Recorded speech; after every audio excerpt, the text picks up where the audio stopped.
Si tienen alguna consulta referente a ello, podemos escucharla.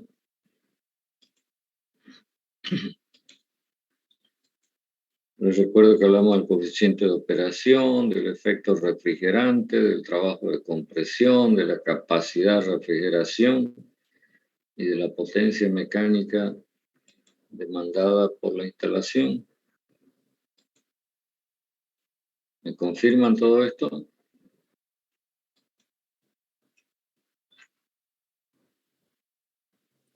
Sí, ingeniero, quedamos en potencia mecánica y algunas de sus fórmulas y unidades. Sí, exacto, ingeniero. Ya, modificamos la fórmula del coeficiente de operación, ¿no? Sí, ingeniero. Ya. Bien, ahora estoy dibujando nuevamente el sistema de refrigeración que es motivo de estudio.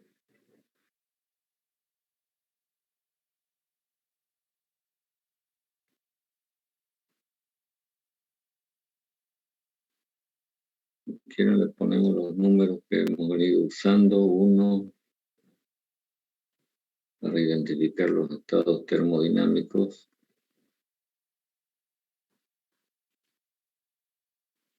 Por acá tenemos el efecto refrigerante. Por acá tenemos el trabajo de compresión. Y acá lo llamamos así, el calor cedido por el condensador. Bueno, tal como se puede apreciar en el esquema que acabo de construir, son 4 los componentes necesarios para que exista este sistema de refrigeración llamado por compresión. Si quiere, nuevamente volvemos a listar. El evaporador, donde se, digamos, promueve el efecto refrigerante. El compresor, que consume trabajo mecánico proveniente de un motor. El condensador, donde se cede calor al medio ambiente.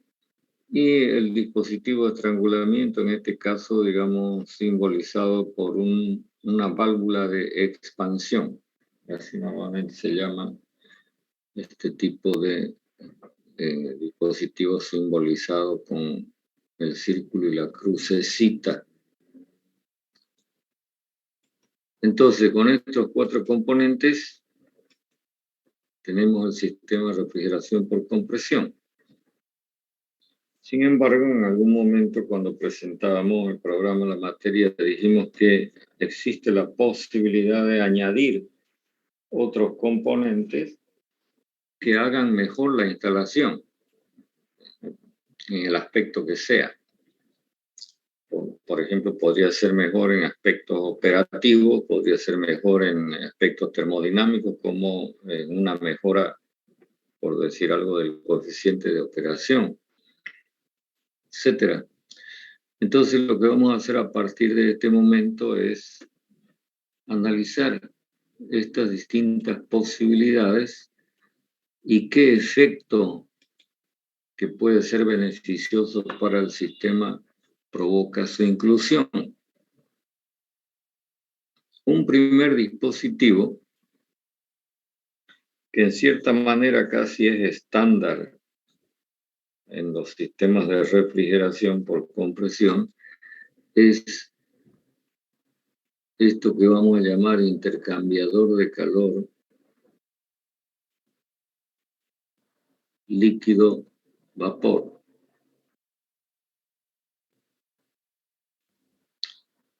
Quizá valga la pena, antes de comenzar a hablar de esto, hacer un recordatorio de lo que entendemos como intercambiador de calor. Debemos tener presente que tanto el evaporador como el condensador caen dentro de esta calificación de intercambiadores de calor. Pero en general, y porque nos vamos a topar con estas posibilidades cuando estemos desarrollando el efecto de los distintos componentes extras, vale la pena hacer el siguiente repaso. En general, todos los intercambiadores de calor van a ser de alguno de estos dos tipos que voy a mencionar a continuación. Un primer tipo conocido de esta manera se llama intercambiadores de calor de contacto directo, y otro tipo que se conoce con el nombre de intercambiadores de calor de pared. En el primer caso, o mejor, antes de hablar de las características de cada uno de ellos, primero debemos precisar qué es lo que se entiende por intercambiador de calor. Y voy a decirlo así: un dispositivo en el cual dos fluidos, es decir, que van a pasar a través de él, que circulan a través de él, intercambian calor de alguna forma. De tal manera que podemos decir que siempre va a existir un fluido que califica como caliente, es de mayor temperatura, y otro fluido que se denomina fluido frío, lógicamente de temperatura menor. Entonces, esta diferencia de temperatura es la que provoca la transmisión de calor entre estas dos corrientes. Entonces, en el primer caso de los intercambiadores de calor de contacto directo, se produce en realidad una mezcla de las dos corrientes. Es decir, tanto el fluido caliente como el fluido frío entran en contacto directo, como su nombre dice, en contacto íntimo. Al final resulta una sola cosa que ya no puede distinguirse si era del caliente o era del frío. ¿Comprenden lo que estoy diciendo? Quizás con una simbología podemos entender mejor. Supongamos que este recuadro representa al intercambiador de calor. Y entonces por acá ingresa un fluido que lo vamos a calificar como caliente, por acá ingresa un fluido que lo calificamos como frío, es decir, que existe diferencia de temperatura entre ambos, y por acá el resultado es esto, M, un fluido, digamos, con una condición que lógicamente tenemos que razonar en el siguiente sentido, de que las características de M serán características intermedias entre las de C y F. ¿Está claro lo que estoy planteando? Les pregunto a los señores que están conectados, que son casi 50.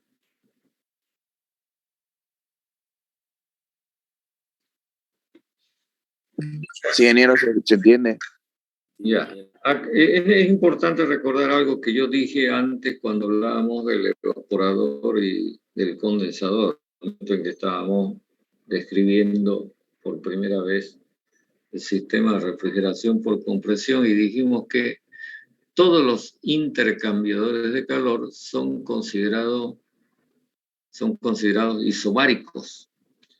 Es decir, que durante el proceso de intercambio de calor, la presión permanece constante. Y este es un criterio que se mantiene teóricamente en todos los intercambiadores de calor, de un tipo o del otro.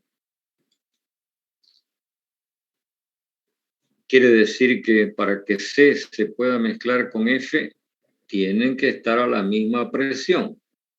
Si no están a la misma presión, se produce lo que en cuestiones eléctricas se llama cortocircuito. Lo mismo ocurre acá. Me imagino que ustedes saben acerca de ello, pues, ¿no? Con todos los estudios que ya han tenido de electricidad. Bueno, la posibilidad de usar un intercambiador de este tipo, lógicamente, depende de las circunstancias en las que se presenta C y se presenta F.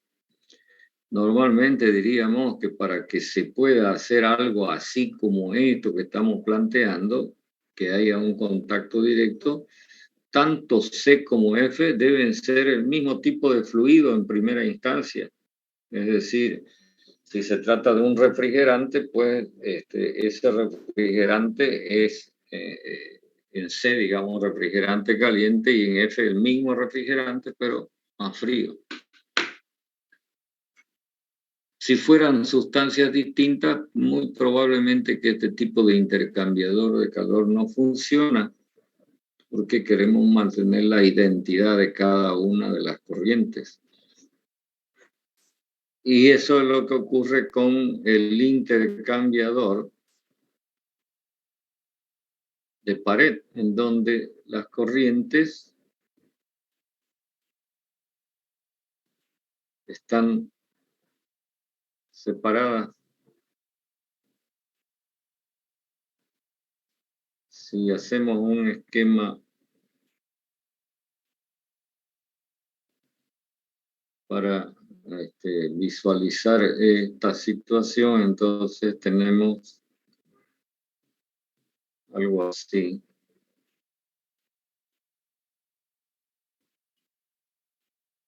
Por ejemplo, si este es el caliente, este será el frío. Note usted que la C y la F la estoy anotando en extremos opuestos, ¿no?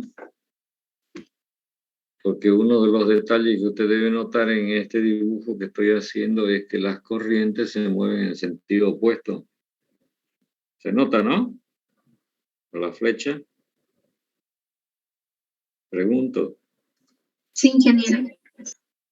Ya, este tipo que es el más común de intercambiador de calor de pared, se llama de corriente opuesta o en contracorriente, porque existe la posibilidad también de que las dos corrientes se muevan como en el primer caso, es decir, en el mismo sentido. Y esto se llamaría, en esta situación se llamaría el intercambiador de calor de pared, de corrientes paralelas. Todos estos detalles que yo estoy repasando así de una manera muy superficial y rápida, van a estudiar con detalle en operaciones unitarias, la parte que corresponde a transmisión de calor, transferencia de calor. No sé si están haciendo la materia ahora, o ya la hicieron, o la van a hacer, no sé. Quisiera escuchar, a ver qué me dicen, a oír qué me dicen.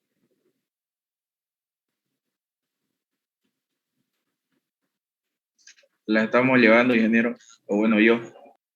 Ya, ¿y qué parte están viendo en este momento? ¿Esta parte de transmisión de calor o todavía? No, ingeniero, estamos en flujo. Mecánica de fluidos. Sí. Ya, entonces creo que la segunda parte de esta materia que está llevando se refiere a transmisión de calor y entonces se van a entretener un buen rato y con más detalles con este tema de los intercambiadores de calor.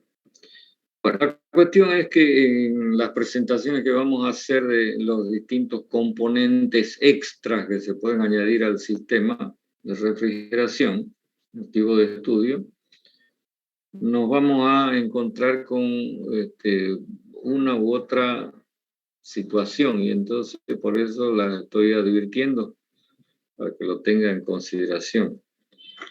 Por ejemplo, en este caso quisiera que me digan a qué tipo corresponde el evaporador, a qué tipo corresponde el condensador.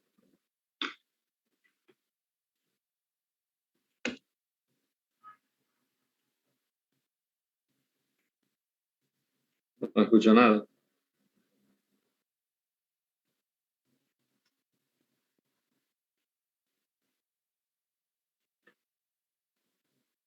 Si uno quiere saber, lo primero que tiene que preguntarse es, a ver, ¿el fluido caliente y el fluido frío se mezclan?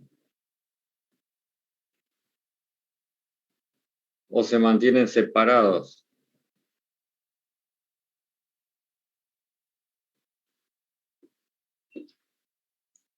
Usted tiene que recordar que hicimos un dibujo así, ¿no?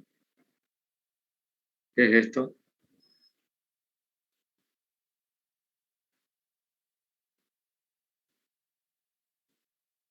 ¿Qué es lo que estoy dibujando acá?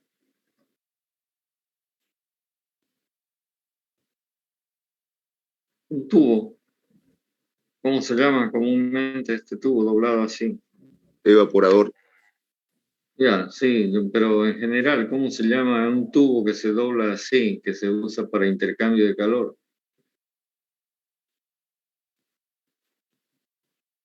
Serpentín. Serpentín, que los hay de varios tipos, no es el único ¿no? Entonces se llama tipo trombón. Ya, entonces, adentro del tubo circula el refrigerante, pero por afuera tenemos otro medio con el que intercambia calor. Entonces, ¿de qué tipo es? ¿De contacto directo o de pared? ¿De pared? De pared. De pared. No hay contacto entre los dos fluidos, el caliente y el frío, cualquiera que sea, ni en el evaporador ni en el condensador. Ya. Ok, entonces, creo que está hecha la aclaración, digamos, para que usted reconozca cómo es el caso cuando toque el momento. Entonces voy a borrar toda esta charla.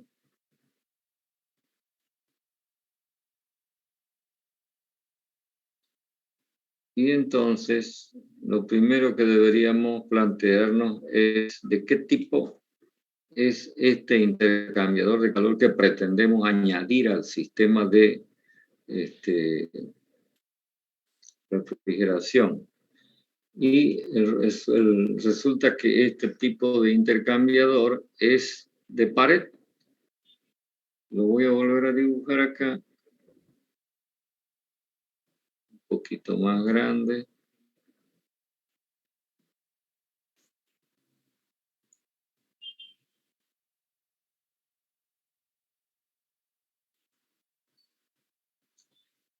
Y entonces tenemos un fluido caliente, por supuesto, y un fluido frío. Bueno, acá, por el nombre que le estamos dando al intercambiador de calor, que es de pared, una de las corrientes que van a intercambiar calor se encuentra en estado líquido, tal como se anuncia en el título, y la otra corriente en estado de vapor.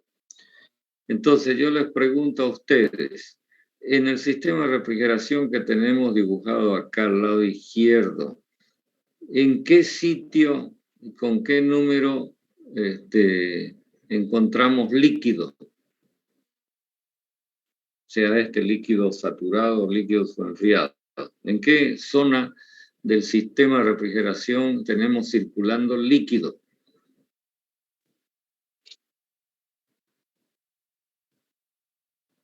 Cuando sale del condensador. En el estado 1. Sí, señor. Estado Es 1. decir, identificamos con el número 1, ¿cierto? Sí, ingeniero. Ok. Quiere decir que este líquido se encuentra a la temperatura de condensación, ¿no es verdad? Porque proviene del condensador. Ya. ¿En qué otro lugar encontramos circulando vapor? Saliendo del evaporador en el 3. En el estado 3. En el estado 3. Y esto se encuentra a la temperatura de evaporación. Por supuesto, ¿cuál de las dos temperaturas es mayor?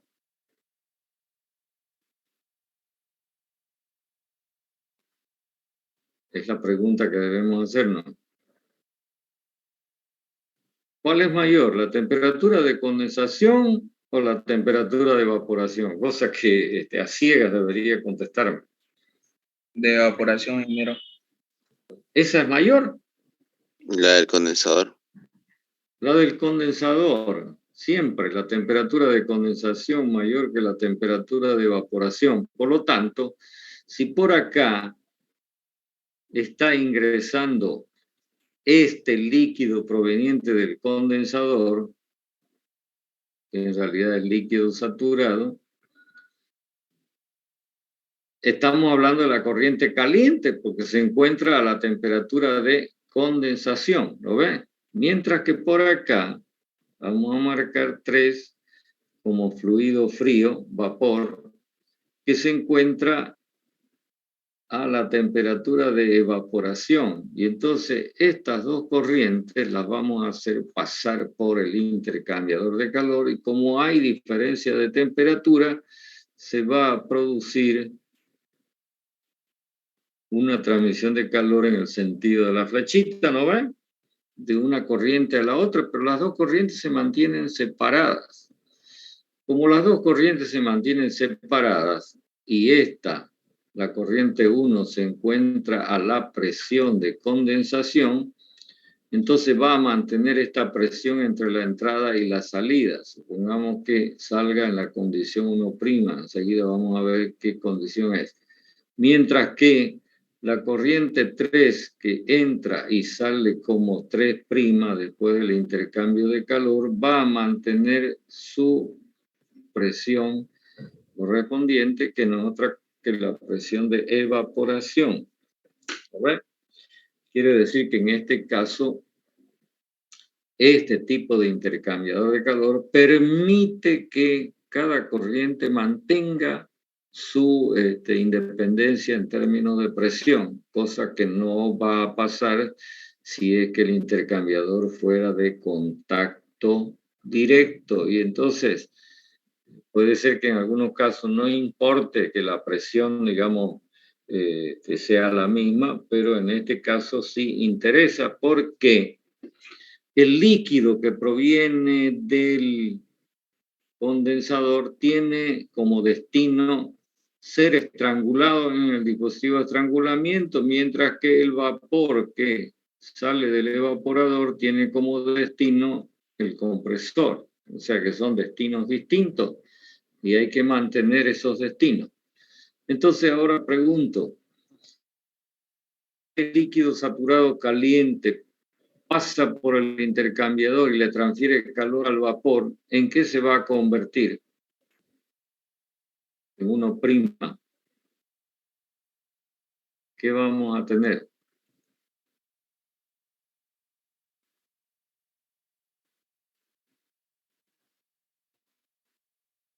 Líquido subenfriado. Se enfría, el líquido se enfría. Si su temperatura, de ser una temperatura de saturación, va a disminuir a ser una temperatura de subenfriamiento. ¿Qué va a ocurrir con el vapor que va a recibir esa carga de calor proveniente del líquido?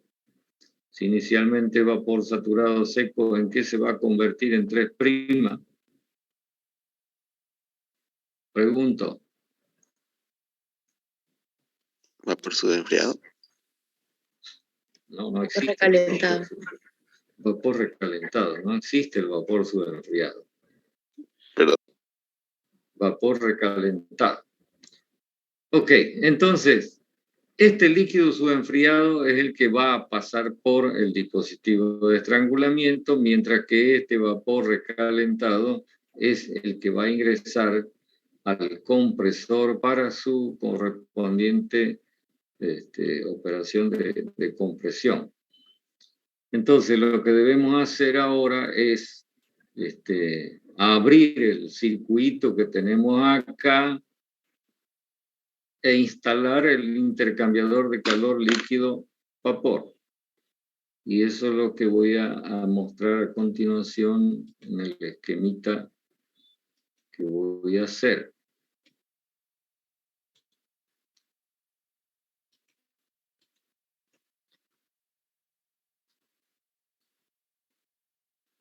Entonces, este es el condensador, como siempre comenzamos con ello. Y este líquido 1 lo vamos a hacer pasar por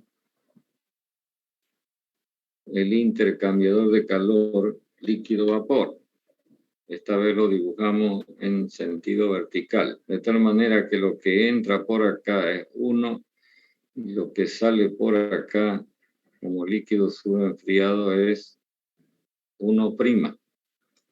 Este líquido subenfriado camina hacia el dispositivo de estrangulamiento, se estrangula, pero ahora la condición ya no va a ser 2', sino 2', así distinta, porque la condición de entrada para el estrangulamiento es diferente, es decir, 1' distinto de 1. En el evaporador, como siempre, se pretende que lo que salga sea vapor saturado seco 3, que es lo que vamos a despachar de manera inmediata hacia el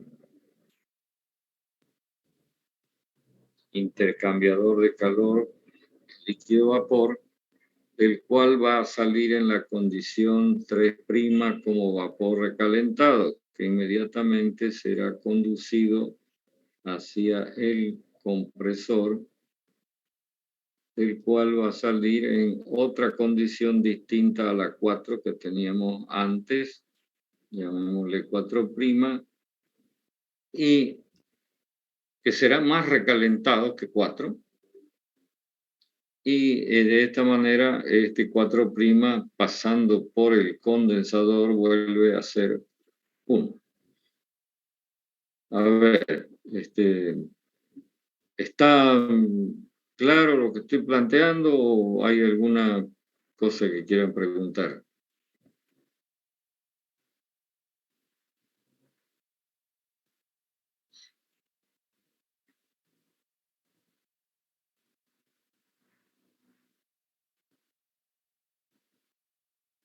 Normalmente, como orientación para que usted tenga más facilidad en la construcción de estos circuitos, y ya lo dijimos en alguna oportunidad, este conjunto que estoy encerrando con línea de trazo, constituido por compresor condensador, es lo que se llama unidad de condensación, mientras que este conjunto, dispositivo de estrangulamiento y evaporador, es lo que se denomina unidad de evaporación. Y siendo para acomodar el intercambio de calor líquido-vapor es abrir, separar estas dos unidades e insertar entre las dos unidades al intercambiador de calor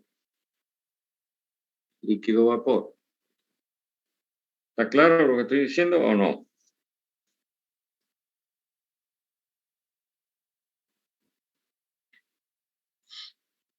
No, ingeniero, ¿puede explicarlo nuevamente, por favor? Ya. ¿Ve en la pizarra lo que he encerrado con línea de trazo? Sí, ingeniero. Ya, entonces haga de cuenta que los separó. Ahora los tiene sueltos. Y entonces entre esos dos elementos sueltos acomoda este intercambiador de calor líquido-vapor. ¿Ahora entiende lo que digo? Es decir, entre la unidad de condensación, condensador, compresor y la unidad de evaporación, válvula, evaporador, usted está acomodando este elemento, que es el intercambiador de calor líquido-vapor. Y en todos los casos que vayamos presentando de hoy en más, el mismo criterio se va a seguir. Es decir, hay que abrir la instalación y luego colocar entre estas dos unidades los diferentes componentes. ¿Entienden? Bueno, una vez colocado el intercambiador de calor líquido-vapor, entonces habría que pensar si realmente se justifica colocar porque es un costo adicional, verificando de que tenga que haber algún beneficio, pues, ¿no? Si no, de otra manera no tiene sentido, que no va a gastar uno por colocarle un simple adorno a la instalación. Entonces, lo que debemos hacer a continuación es un análisis a través de los distintos parámetros que hemos definido para el sistema de refrigeración y ver qué es lo que está ocurriendo como consecuencia de la presencia de este intercambiador de calor. este tipo de análisis lo podemos acompañar observando qué ocurre en el diagrama pH.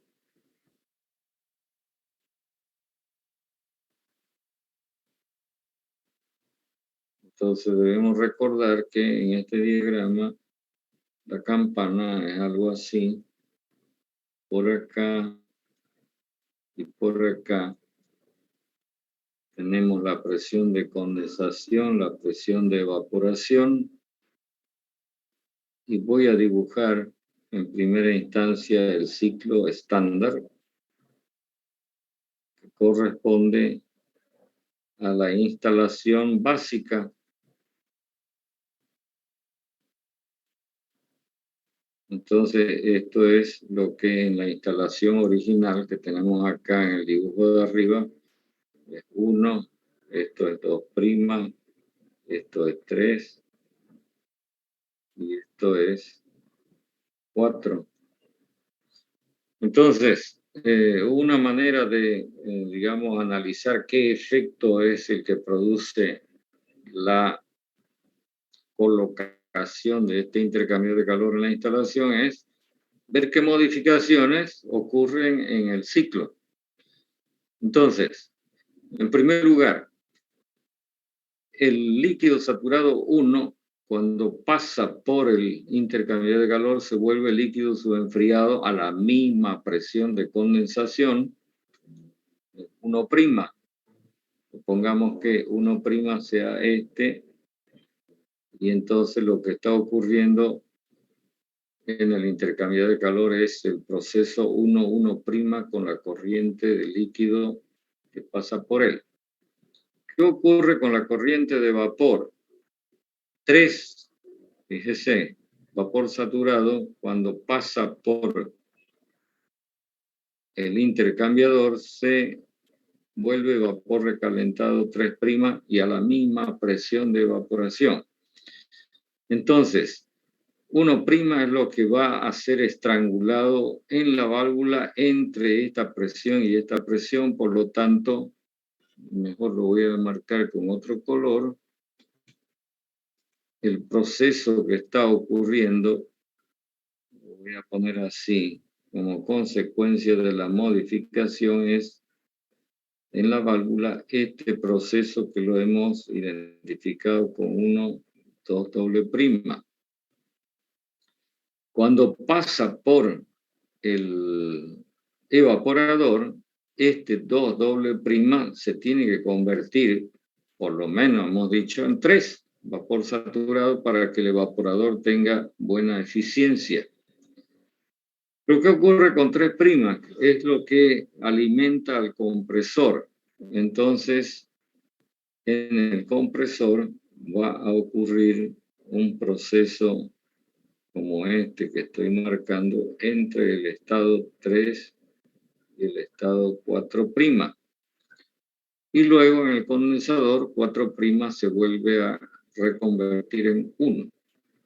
Entonces ustedes están observando que el ciclo estándar en realidad está sufriendo, diríamos en términos gráficos, una expansión. Es decir, el estrangulamiento se corrió hacia la izquierda, mientras que el proceso de compresión se corrió hacia la derecha, hacia la zona de vapor recalentado. Esto inmediatamente da lugar a que usted se dé cuenta de que lo que antes era, voy a cambiar de color, lo que antes era así, ahora se volvió más grande, ¿no? Eso de color rojo. ¿Qué representa esta distancia horizontal? Eso lo vimos en la última clase. ¿Qué es lo que está cambiando, haciéndose más grande?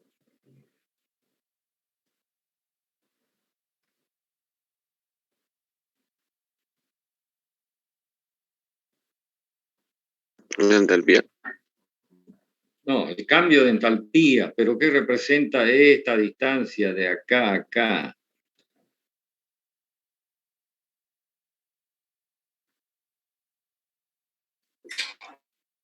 El efecto El refrigerante. efecto refrigerante. Es decir, que acá inmediatamente visualizamos en el diagrama pH que el efecto refrigerante está aumentando, lo cual es beneficioso, porque debemos recordar, y lo voy a anotar por acá arriba, que la capacidad de refrigeración es igual al flujo máximo multiplicado por el efecto refrigerante. Como esto ya está definido previamente a tener el sistema de refrigeración, si el efecto refrigerante aumenta, significa que usted va a requerir menos flujo másico circulando por toda la instalación, lo cual va a beneficiar en tamaño a toda la instalación. O sea que esto es algo tremendamente positivo. Mientras mayor efecto refrigerante tenga la instalación, va a ser mejor en los términos en que estoy describiendo este efecto. Sin embargo, no todo es color rosa, porque acá el hecho de que el proceso de compresión se desplace dentro de la zona de recalentamiento provoca que el trabajo de compresión aumente. Entonces, esto no es bueno.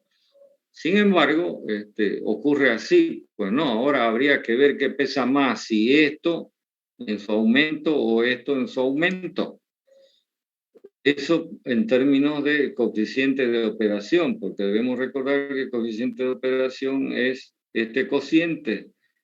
Entonces, estamos diciendo, aumenta esto, pero aumenta esto. Entonces, y la incógnita es, ¿qué pasa con el coeficiente de operación?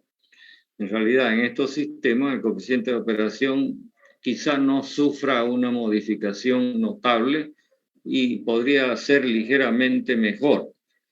Pero lo importante se localiza acá en el efecto refrigerante, que beneficia en realidad a toda la instalación en lo que a tamaño se refiere. Bueno, no sé si hay alguna pregunta, lo vamos a dejar acá y continuamos el próximo día, porque falta terminar con el análisis correspondiente para que ustedes puedan hacer algún ejercicio de comprobación en la ayudantía. ¿Preguntas? Antes que nos corte el tiempo. ¿Nada? Bueno, continuamos entonces el día jueves. En punto. ¿Listo?